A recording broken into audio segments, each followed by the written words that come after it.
Welcome to Feminine Founder, where we talk all things recruiting, hiring, business, and entrepreneurship. Today, I have Cynthia Abbott Kerr with me. Cynthia is a strategic HR executive with a deep expertise in compensation and total rewards.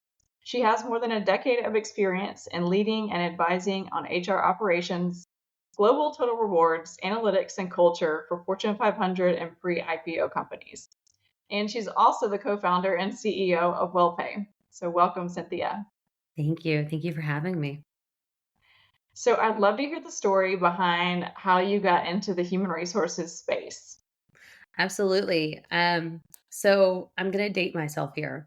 This is back in the day when you had physical magazines. As an older millennial, I remember that. And I had finished my undergraduate at Virginia Tech.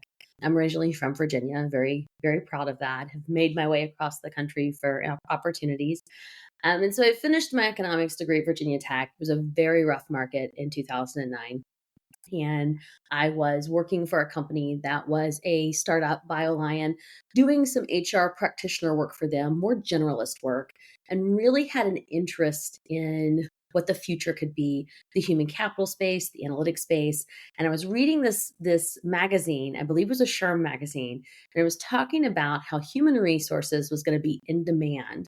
It was going to be a skill set and a specialty, and it listed all the various, components, right? Talent and rewards and business partnering. And I thought, well, I could apply my skills and talents to that. And so I ended up getting my master's from Mercy University, and then away I went. So that's how I got into it. It's quite rewarding now. Like I'm very thrilled for the career that I've had. I'm really excited to be in this new venture, WellPay. And also, I had an opportunity to connect with students recently at our local college here in San Jose, and just seeing how the function has expanded and how curriculum that's offered is just really equipping these students to be great HR practitioners. I'm really excited. I'd love to dive more into the topic of competitive compensation and rewards. So, why is it important for companies to pay their employees competitively? Well, I tend to think of it as not missing out on an opportunity. If you are competitive with your compensation and your rewards, and we'll get into what's the difference between comp and rewards in just a second, because I think it's a really important distinction. If you're competitive in that offering, and different companies define competitive differently, right? Perhaps it's a more competitive reward of time away from the office and a less competitive reward of just compensation. But you have to think of your rewards program competitive as a whole, as far as what you're offering in the marketplace and what you're asking your talent to do. And the reason why that's so critical is people have more options now than ever before, internal to organizations and external to organizations.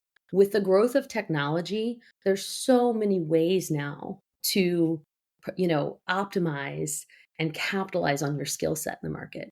So I think it's really critical to reward competitively and to reward fairly and to have those conversations as leaders. A lot of the work we do at WellPay is in coaching leaders on how to talk to your employees and your colleagues about their rewards, about their compensation, and to not be focused on what everyone else is doing, to say, this is what we're doing. Here's how we came to this conclusion, and here's how it's competitive in the market. I love that because you're right. There is a difference between time versus money. It doesn't all have to be about the paycheck, it can be about the quality of life, the time off, the flexibility working away from the office, whatever fill in the blank it is. Absolutely, absolutely. I had one client that was in a position where they were not looking to do more from a compensation perspective, but they were looking to increase the parental benefits. So a stipend for childcare and extending parental leave. And these are benefits that have tremendous value in the market and to these colleagues. So again, it doesn't have to be just a singular focus of comp. It can be an expansive competitive rewards program. And so, what is the difference between compensation and rewards? Absolutely. So I read a really great analogy of this, and anyone who knows me knows that I'm an analogy person. So this is fantastic. Compensation is table stakes. Compensation is the market rate for you to perform that job based on your skill set, what the company is offering, the market it sets in. We think of compensation as like the banana and the banana split. And then rewards, be it a time reward, be it an education reward, be it a tenure reward. Rewards are the various flavors of ice cream with the whipped topping, maybe some, awesome caramel sauce. That's the reward. The reward is the over extension of performance, right? So compensation, table stakes. You wouldn't order a banana split without the banana. That's expected. But you can change around the flavors of ice cream. That's the reward. And that different companies in different markets are going to have different flavors of ice cream, but you're always going to have that baseline of compensation, that banana and the banana split. I realize I'm talking about food, but we're going into holidays. It feels fitting. It's very fitting. So, and I love that analogy because you're right. You can change out the different flavors of the ice cream, no problem. But the banana split, the banana is the pillar of the banana split. Right? That's right. And there are companies that say, I don't want to do a banana split. I want to do 2 scoops and I want it to be vanilla and chocolate chip. And that's perfectly fine. Maybe it's base compensation and equity. There's no bonus offered. It's maybe a very lean benefits package. That's okay. There's not a wrong here. The key is to make sure you can explain what you're doing as an organization and that you are using some type of guiding North Star to inform those decisions. So a hot topic right now is in office versus remote versus hybrid. So, in your opinion, why should companies embrace a remote or flexible work culture?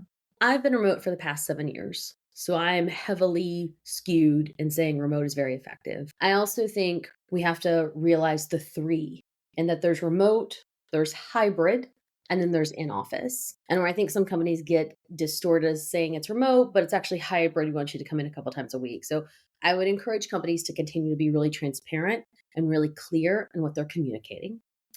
And then I've always been an advocate of remote and flexibility because it just expands the workforce. I've had more parents, more mothers, and especially individuals with disabilities on my team, in large part because the role was remote. We don't think about everybody else's needs for how they live. We just think, okay, well, everybody's going to show up at work, but what does that entail? What does that look like? Maybe you have a child with special needs and it's better for you to work from home. Your talent shouldn't be discounted in the workplace because you need this. We should just say remote. Whatever works best for you is what works. I don't agree with the sharpness that some companies are implementing. I think, again, what we were talking about earlier, talent has a lot of options, and it's a very cost neutral way to be competitive. It's a very cost neutral way to say, hey, we're going to send you a laptop, you dial into Zoom. We have an office if you'd like to come into it a quarter, every half year, what have you. That's fine. Or we're going to have a leadership meeting once every 6 months. Again, fine. I think people are very inclined to be in person if there's a specific reason. We're going to meet, it's going to add this level of value to your experience at the company versus come in because we all say we want to come in. The era in which people were commuting into the office and you had a lot of executives that commuted in, I think we also have to remember people that are beating the drum about in office, they probably don't have the life responsibilities that a lot of the rest of us do.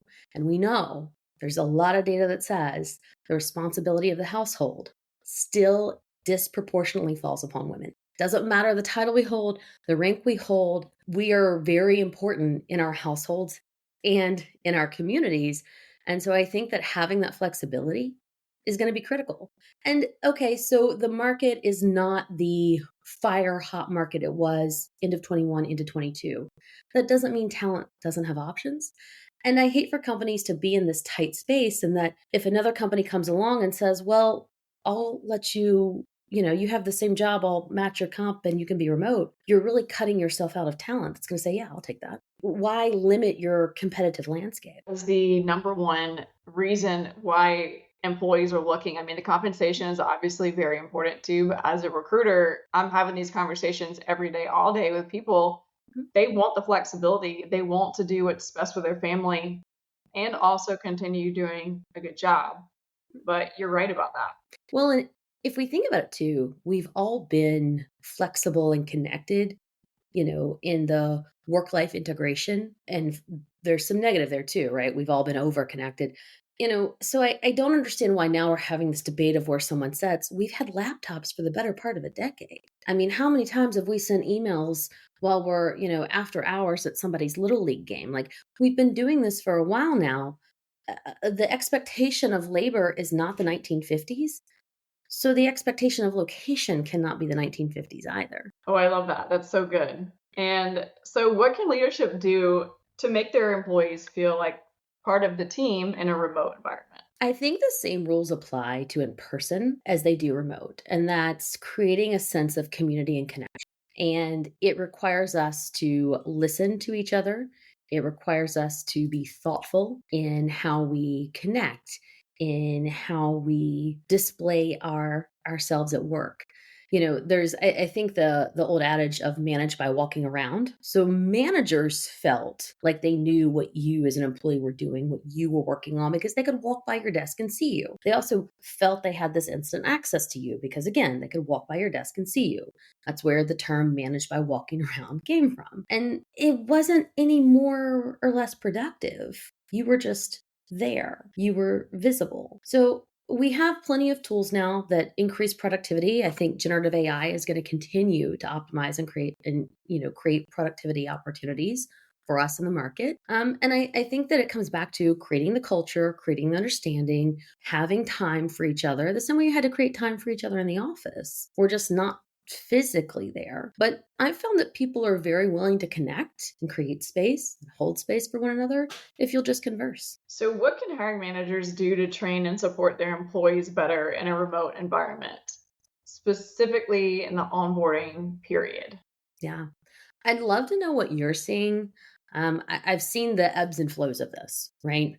We all had to get really smart really fast in 2020 because there wasn't an option for in person. And I actually think less is more. Don't overwhelm your new hire. Be really clear with onboarding information. Be clear with what you're hoping they'll get out of it, and then give space for that person to absorb it and ask questions. And for my startup and scale up founders, it's perfectly fine not to have a 10-page onboarding guide. It can be something, you're doing everything. I know I'm doing everything. It can be something very basic. This is the name of the company. Here's the name of your manager, how you get to your email, your Slack, and maybe some cultural norms. If you have values that are, printed and accessible, wonderful. But we also don't have to go out and overwhelm and create things that possibly don't add value to you as a founder and to this new employee who's joined. And I think it's important to remember too, people want to do a good job. People want to show up. They want to contribute. They want to give you their best. So let's put them in a position to be successful and be transparent. Say, hey, listen, we don't have this glamorous onboarding guide.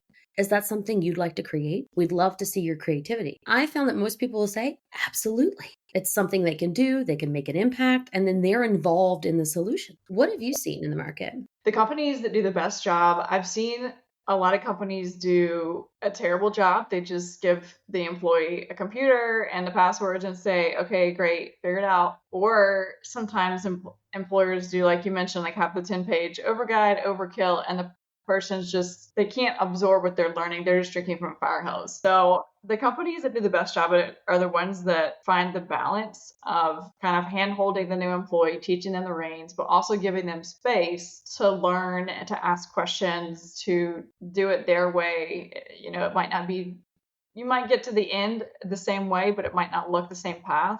And then staying really connected to them too, not hovering, but weekly meetings with their supervisors. I know everyone's busy. Hiring managers have a lot going on. Executive leadership is busy, but you have to make time to nurture your relationship with your new employee. Agreed. So why is it so important for companies to put their employees' scheduling needs first? I think it comes back to really a lot of themes we've talked about here, which is understanding and creating more inclusive workspace. And if I can prioritize your scheduling needs, that's going to not only create a sense of trust between you and I, but it's also going to decrease your stress. And we know that when people get very stressed, when the human brain gets stressed, we cut off oxygen, we don't make the best decisions, and then we're panicked. So why not be as flexible as possible? That's always been my motto as a leader. Be as flexible as possible. There will absolutely be times when we need to be really dialed in. Perhaps it's open enrollment. Perhaps it's the comp cycle, right? Perhaps it's the performance cycle. Like there are going to be times we need to be really dialed in, and everybody understands. And when you create an environment of trust and inclusivity, people naturally gravitate towards, okay, yeah, I need to be really dialed in here. And that also means that when someone says, hey, I need this thing scheduled over here. Absolutely. Absolutely. I also want to encourage leaders to have the depth of maturity to say, manage your calendar. I've never once looked at someone's calendar where it was blocked off and said, why aren't you available to me at 3 o'clock? I would just put something on another day or time, right? like let's be mature adults here. You need to be away. That's great. There are times when I need to be away. That's it. That's the conversation. Hey, I need to be out. Okay, perfectly fine. No explanation needed either. No I agree explanation with you needed. on the maturity piece. Yes, no explanation needed on either side. And that can be uncomfortable too because you've got the lag on our digital platforms of Zoom and Teams, what have you. And so I found that I've had individuals that would try to just tell me everything they were trying to do when they were out. And I would say, it's okay. It's fine. Just update your calendar. That way I know if I need to connect with you, I can't connect with you at that time. That's fine. I'll connect with you at your next available time. Let's normalize being human and not having to be available all the time. That is so true. The companies that expect their employees to respond back on weekends or after hours is just ludicrous. I mean, people have to have the balance of their home life. You have to have a balance. And the more trust you erode, I'm going to go tangent just a little bit here. It ties into compensation. The more trust you erode with an employee, okay? So let's say everyone starts from a neutral space of trust and mutual respect and understanding. As a leader, you have about 10 seconds to get it right. You have to make sure your facial expression is very neutral. You have 10 seconds to get it right. The more you get it wrong, the less it's going to take for someone to leave you and take that next opportunity. It doesn't have to be a big comp move. It doesn't have to be all these things. It just has to be, hey, yeah, you can have control of your schedule. Seems like a very simple thing to provide. And leaders often get mired in the weeds of, I don't feel like you're committed to me enough, or I called and you didn't answer. Maybe it was inappropriate to answer, right? Like maybe that wasn't the time and space. And that employee remembers. We start storing these memories of not being treated appropriately or not being treated with trust or respect. And so the won't I explore another role, that space gets much, much smaller. It shrinks every time we have a poor interaction with our leader. So, speaking of leadership, how can leaders measure productivity better in a remote environment without micromanaging? So, one thing I've done that I've seen be highly effective is to pull the team together. And let's say the year end or year begin, depending on what the company cycles are from a calendar perspective, fiscal versus annual, and say, okay, here are the 10 things we need to achieve. And this is based on feedback from the board. This is what the CEO wants, the CHRO, what have you. And I like to say to my team, tell me what you think is possible. Tell me who you think would be the best partner in this as either an owner or a support partner, and let's plan it out. And I've had plenty of teams come to me and say, we can do 9 of these things, but not 10. Or we think this person will be really great for this project, and this person over here will be really great for this project. But it comes back to empowerment. Empowerment for what you deliver, empowerment for how you achieve that delivery, empowerment for your schedule.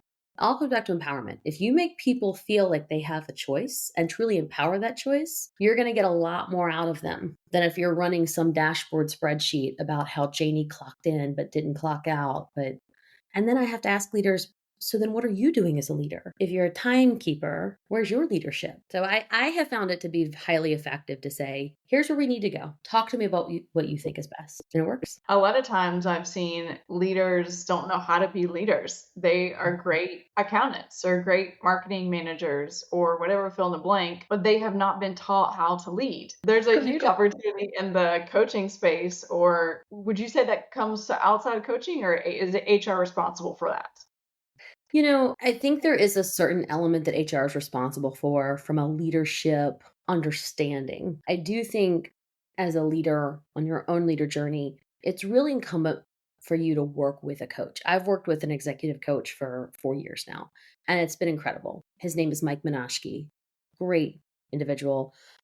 He led the coaching practice at the Wharton School for a number of years. And so, having that person who could also help me think through ideas and approaches, because once you cross over from management into leadership, it's all about influence, how you're influencing the other person. And that could be subtle influence. That could be how you're coming across in a conversation. That could be, words you use to incite a certain level of feeling. And so I think that as we want to grow as leaders, it's incumbent upon us to also have that ownership stake and saying, I want to get better. Just like with a professional athlete, they'll have the team coach, but then they may also have secondary supplemental coaches that really help them perform their best. And I think we have to apply that mindset to our professional roles. Having others help us be our best is not a flaw. It's what we should be doing all the time anyway. And I think then as leaders, it's on us to coach our teams, to take what we've learned and coach and provide that resource. There's a lot of data that says coaching is the best form of leadership, not player coach. True coaching is the best form of leadership. I feel like people want to be developed. They want to grow. And the more that they feel like you've invested in them from a leadership standpoint or giving back, pouring back into them, the happier they are typically as employees and the more loyal they are. I agree. And I think that's going to be the new precedent. So, if we look back, let's say 10 years to current, we've moved rapidly in the space of people understanding their value in the market, understanding how to negotiate, understanding where to get information about pay, which is wonderful.